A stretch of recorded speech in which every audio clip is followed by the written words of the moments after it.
దాంతో డబ్బులే కాదు ఒంట్లోని రక్తమాంసాలను పీల్చేశారు. ప్రభుత్వ దుకాణాల్లో మద్యం పేరుతో మెల్లగా ప్రాణాలను తోడేసే విషాన్ని విక్రయించారు. ఒకవైపు మాయదారి బటన్ నొక్కుతూ మరోవైపు కిడ్నీ కాలేయాలను గుల్ల చేశారు. సరిగ్గా శుద్ధి చేయని నాసిరకం మందును అంటగట్టి మనుషుల ప్రాణాలతో చెలగాటమాడారు. డబ్బు కోసం ఇంత నీచానికి ఒడిగట్టాలా? ముడుపుల కక్కుర్తికి బలహీనులను బలి చేయాలా?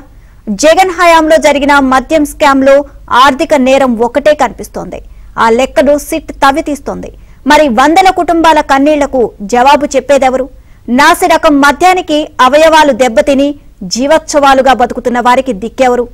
ఇది కేవలం ఒక స్కామ్ కాదు, మానవ విషాదాన్ని సృష్టించిన మహా నేరం. జగన్ హయాంలో మద్యం అనే విషయానికి బలైపోయిన కుటుంబాలు ఎన్నో. అవయవాలు దెబ్బతిని ఆసుపత్రుల చుట్టూ తిరుగుతున్న వారు ఎందరో. మనుషులను కదిలించే విషాద గాథలు ఎన్నో ఉన్నాయి.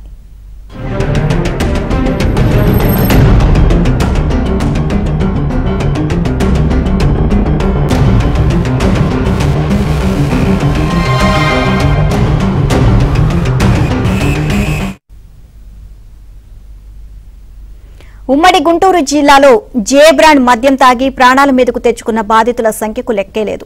పల్నాడు జిల్లా పిడుగురాళ్లలో దేవుళ్ల వెంకటేశ్వర్లు అనే వ్యక్తి తీవ్ర అనారోగ్యంతో బాధపడుతున్నాడు.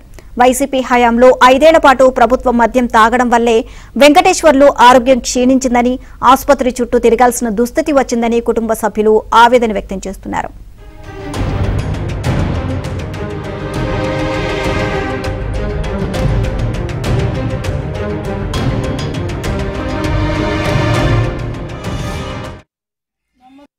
నా పేరు కోటమ్మ, దేవల కోటమ్మ. మా ఆయన పేరు దేవల వెంకటేశ్వర.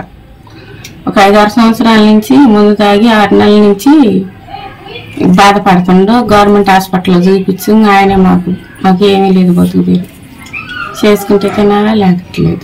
చూపించడానికి కూడా ఏమి లేక పేగా లివర్కి అంటుకుందన్నారు. రక్తం నీరైపోతుందని చెప్పారు. నోటంటే రక్తం పడిద్ది, బాత్రూమ్ పోయినప్పుడు రక్తం పడిద్దమ్మా, లివర్ బాగా దెబ్బతిన్నాడని చెప్పారు. ఫోన్ చేయమ్మా, నా నెంబర్ చెప్తాను. ఇట్లా ఉన్న వాళ్ళందరూ వివరాలు తెలుసుకొని గవర్నమెంట్ సాయం చేసి రక్తం నీరైపోతుంది.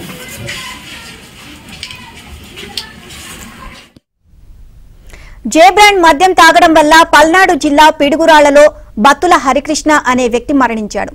ఆ విషయం లాంటి మద్యం తమ కుటుంబాన్ని నాశనం చేసింది అని హరికృష్ణ కుటుంబ సభ్యులు కన్నీరు మున్నీరవుతున్నారు.